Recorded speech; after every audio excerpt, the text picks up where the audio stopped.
It often goes something like this. It's a wonderful day. You're feeling fine. And then maybe your vision gets a little blurry. Or maybe you begin having trouble speaking or understanding speech. Or maybe one side of your body starts to feel numb or weak.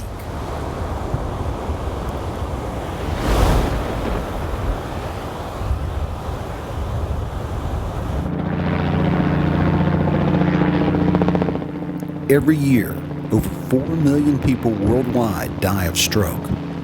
And of the millions who do survive, there's one single factor that will profoundly determine the quality of life they'll be able to lead from then on.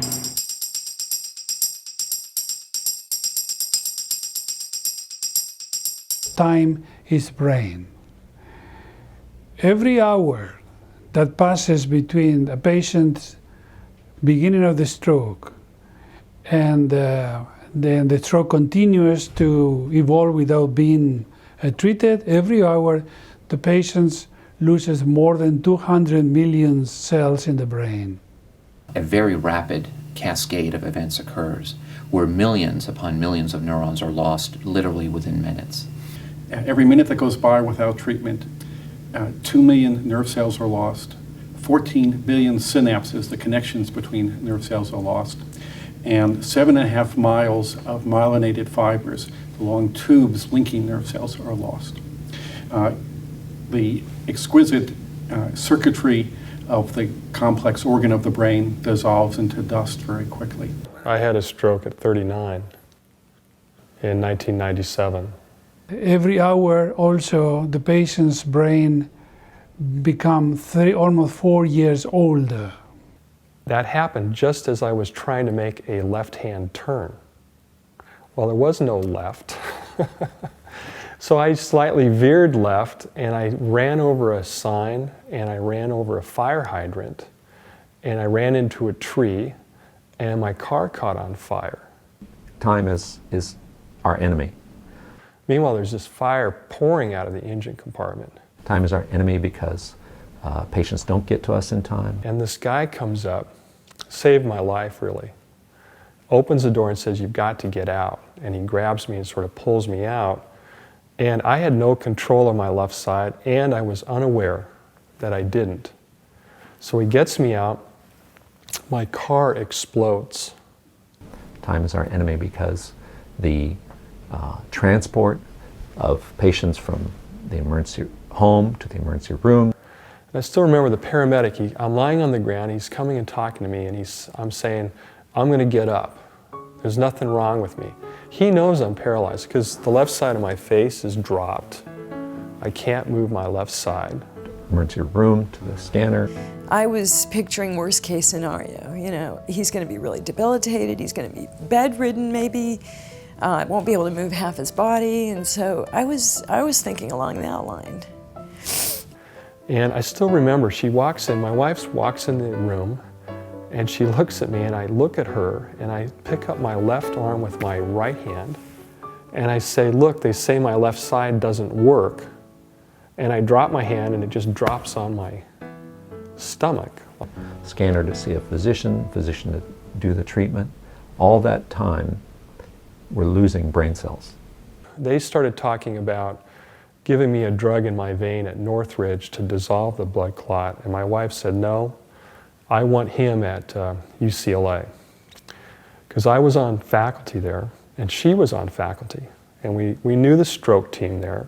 This requires extraordinary dedication of individuals to push the forefront of medicine here and to make all this happen. And one of the unique aspects of UCLA is all three components, neurosurgery, neurology, and radiology, all have world-class skilled people who are motivated to make this happen. Time is critical, and I was very lucky that everything went very fast.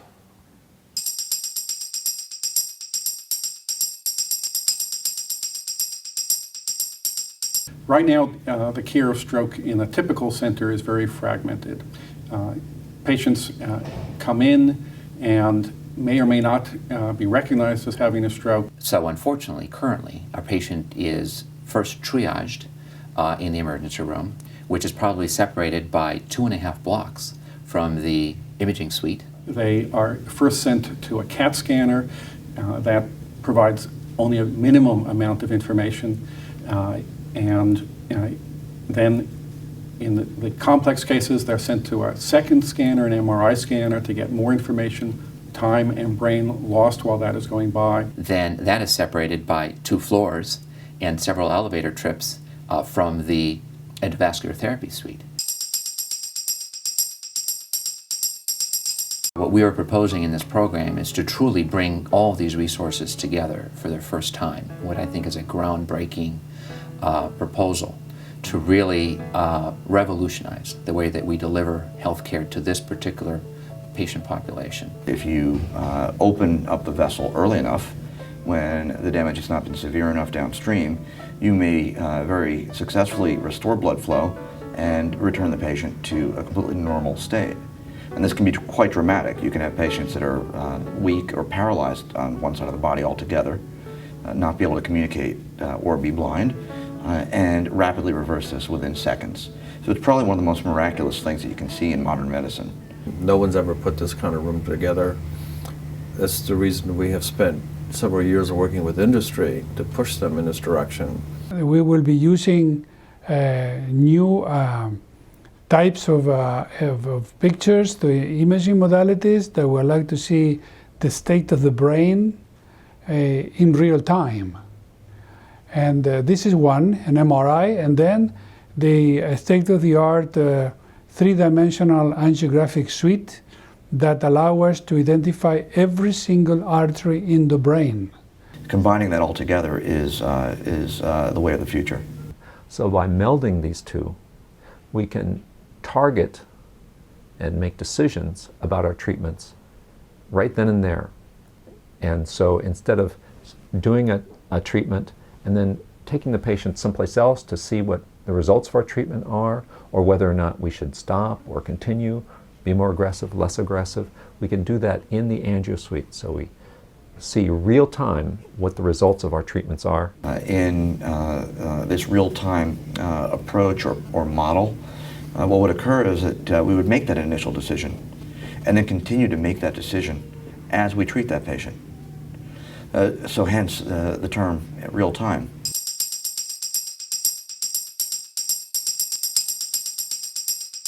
A person in the United States experiences a stroke every 53 seconds. Stroke is the second leading cause of death in the world and the leading cause of adult disability. 10% of us will die from a stroke. Well, the worst was I thought he might die. I mean, I really was thinking if it's a massive stroke, some people die from a massive stroke. They don't make it out. If they don't get stroke therapy in time, they lose a lot of brain tissue, and at a minimum, they're, bedridden or fairly dysfunctional. And I thought about that. I thought about having someone at home that I'll be taking care of for the rest of my life. You're talking a $50 billion impact, socially impact due to stroke. People are very worried about having a stroke. They're worried about losing their motor and language functions, losing their personhood, becoming burdens on their family. It was really scary. And there's good reason to worry. It is a devastating disease. The brain stroke doesn't see social differences or economical differences. And I said, okay, I'm going to be a single mom. I have a 2-year-old. I have a mortgage. And I started thinking I'm going to sell the house. We're going to have to get someplace closer to the hospital so I can be around. It will truly be a groundbreaking perspective and approach to stroke.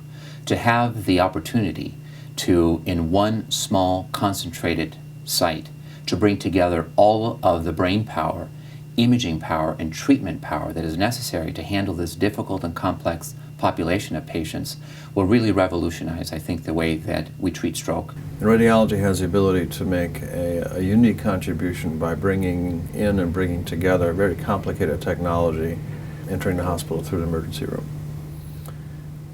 That turns out to be a significant challenge in putting all of the complicated instruments that are useful for diagnosis and useful for treatment into the same room. I mean, everybody has a family member that's been affected by stroke. And unfortunately, not much has occurred in the last 50 years in terms of stroke treatment. We've had a couple of advances. What we're looking to do is to catapult through that. We're just seeing sort of the crest of the wave of medical problems in the future with our population, and stroke is one of the big things in that population. We have to get on this now. Then a whole lot of lives could be saved. And I mean in two ways. Literally, meaning that some people who would have died would live, and people like me who would be disabled, and I would have been on disability at 39 for another 30 years. So I think the money, if it was used to improve access to this type of care, would be a very gratifying thing to do. That would save a lot of people. You could say, I gave this money and lives were saved, and people were, and family tragedies were avoided or averted. I'm Brad Rosenberg, and I'm here today representing some of the finest doctors in the field of stroke in our country. And we are working to develop the most advanced acute stroke treatment center in the United States. We need your help to fund this very important project, and I thank you for your consideration.